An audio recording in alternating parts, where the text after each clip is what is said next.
আমরা বারবার বলি যে এই কংগ্রেসটা ভারত মানে আসাম কংগ্রেস না, একদম ভারতবর্ষের কংগ্রেস পর্যন্ত বিজেপির পকেটে আসামে তো প্রশ্ন উঠে না। আজকের দিন আমার মামায় বৌতান পাই বাকিরা দাদা যারা এরা ম্যাচিওর যারা রয়েছে এরা পার করে বলে বলে করি আপনারা রইল না। আপনারা আমরা ময়ূর করে পাই যেমন দাদা হয়ে গেছে ময়ূর করে পাই আসলা লাস্ট ইলেকশনে আমরা প্রার্থীরে মাত্র 17,000 ভোটে দুইজনে মিলিয়া হারাইছিলা, দুইজনে মিলিয়া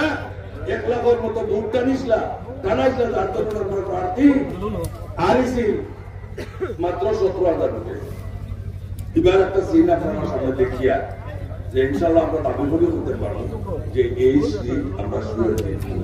কারণ তাইতে পাই বুড়িয়া যারা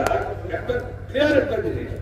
শত্রুতা যদি আপনার যদি একজন শত্রু পিছিয়ে আয় বা প্রকাশ্য শত্রুতা করে এগুলো ওয়েলকাম করো, কিন্তু গোড়া থেকে দেখে পিছনে কাম করে এগুলো থেকে গুছিয়ে কাটবা। আপনারা আমরা বারবার বলছি যে কমলাত্ম যে প্রকাশ্য হাইস্কুল না তখন পারবেন। এবং করিমগঞ্জের আপনারা দেখছেন ইলে প্রমাণ আছে, 2 পার্টি গেছে মাইক হয়েছে দরবার হয়েছে, দরবার মধ্যে আপনারা মেলে এক পার্টি 1 ঘন্টা আগে গেলে ভুলে যাও কেস দাও, আর পার্টি 1 ঘন্টা করে গেছেন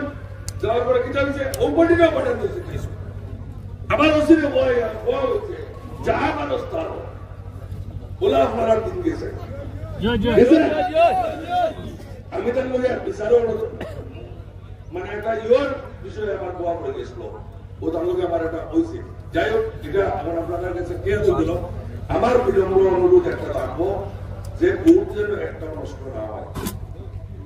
কারণ প্রস্তাবকারী যখন নাই কংগ্রেস ক্যান্ডিডেটর যে প্রস্তাবকারী এর নিজে এমন সবাই কেউ বাদ তাই জন্য বুঝে নিয়েছেন যে করিমগঞ্জ গেছে এবার কোনো কাম হইতো না। এবার আমরা মানুষ এটা মানতাম না, বিশেষ করে মুসলমান মানুষ মানতাম না। আমরা দুঃখিত না যে আপনার লিডার সবারে সবরে আপনারা বিভিন্ন আপনারা সবরে বুঝেন না, বিভিন্ন মানুষের বিভিন্ন ভাবে আপনারা বুঝাইয়া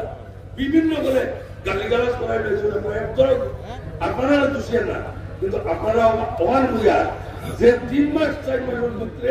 আল্লাহ এটা ফল দিলে আপনারা বুঝা দেখছেন যে আমরাও সঠিক। এবং এ টিম না বিটিম চিন্তা করতে জানি না, তার একবারে বাঁচিয়ে উঠেছে। আজকে একটা স্বাভাবিক জিনিস আপনারা দেখবেন, আমরা কংগ্রেসের বিরোধী দলের দলপতি স্বর্গীয় তরুণ গগৈ মহাশয়ের সুযোগ্য পুত্র লাস্ট বিধানসভা আপনারা দেখবা তাই বিধানসভা তরুণ গগৈ না সরি হিতেশ শইকীয়ার পুত্র সুযোগ্য পুত্র আমরা কংগ্রেসের বিধান পরিষদের দলের লিডার তাই একটা প্রস্তাব রাখলাম যে নেলিটা পুনা হয়েছে, যে নেলির যে হাতলের আর মসজিদ ওখানে আমরা ভাবি লিখতাম, আমরা বিষয়টা বুঝলাম না। এই যদি নেলি যদি ওখানে ভাবি লিখতাম যে তরুণ গগৈ মহাশয় সুযোগ্য পুত্র তাই নিয়ে হইবা সিরান ভাবি লাভ আপনার বিটিআইডির যে জেলা নিশ্চয় ওখানে ভাবি লাভ মানবিকতা চিন্তা করুন যে 10-12 হাজার মানুষ আছে এর মাত্র তাও বিধানসভা যেটি ভাবলে কি রয়েছে আপনারা মানে হ্যান্ডেল করলাম কি 2 টাকা বাদ দেওয়া ওগুলোর একটা কথা। ও অবস্থা আমরা দাঁড়ান গেছে আমরা অবস্থা এর গেছে আমরা অবস্থা নাই। আজকে গৌরব গগৈ যে মাইনরিটি মানুষের ভোটে তাই নির্বাচিত আমার স্যারও আসল আর আপনারা সকল গেছেন বড় বড় মোবাইল আছে, আপনারা চাইবা যে তার একটা স্পিচ মাইনরিটি মানুষের কোনো মাছ আছে না মুসলিমে আমরা আমরা খারাপ পাইয়েন না যে তাই নেপালি মানুষের মারতাম আমরা হইয়েন না মারতাম না কিন্তু যারা বুক দিয়া বাটাইল এরা মাপ তৈয়া নেপালি মানুষের ডিপুটার লইয়া তার চিন্তা হয়েছে তাই এটা লইয়া লোকসভা হয়েছে এরার কাছে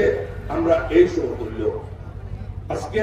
হুজুরের একটা দল বার করায় তাই নিজেদেরকে দান ব্যবসা ব্যবসা সব ছাড়িয়া কি বয়স রাত্রে এখন কয়টা বাজে 9টা আমাদের বা 1টা পর্যন্ত তার কোনো প্রয়োজন আছে না কোনো এই কথাটা দেন কইবা কোন লাইনে আইছো ইনশাআল্লাহ আমি হুজুরকে অনুরোধ করবো যে ও কথাটা কইতে চাই এর লাগে ভাইয়াইন যে 3 মাস আগে গালাগালি হয়েছে বা আপনারা ভুল বুঝছেন সত্য বুঝছেন জেলা বুঝাইছেন আমার একটা অকুল আবেদন থাকবো যে সামনে যেন আমরা একটা মতো নষ্ট না হয় এবং ইউডিএফের পক্ষে ইনশাআল্লাহ স্বাধীনতা বাদে পয়লা সিট আমার পাইয়ে বলছেন যে পয়লা সিট আমরা ভাইয়া ওই পয়লা সিটটা যত বেশি ভোট দিয়ে বাড়াইতে পারতাম তত বেশি আমরা খুশি হইতাম ইনশাআল্লাহ আপনারা এই জিনিসটার প্রতি ধ্যান দিবা আর যারা বিশ্বমী করা চাইবা এবার হচ্ছে বিশ্বমের মানুষের মুখে চল আইতা নাই এরা তাকে পুরা উঠিয়া থাকা ও বলি আপনারা সকল ধন্যবাদ দিয়ে আমি আমার বক্তব্য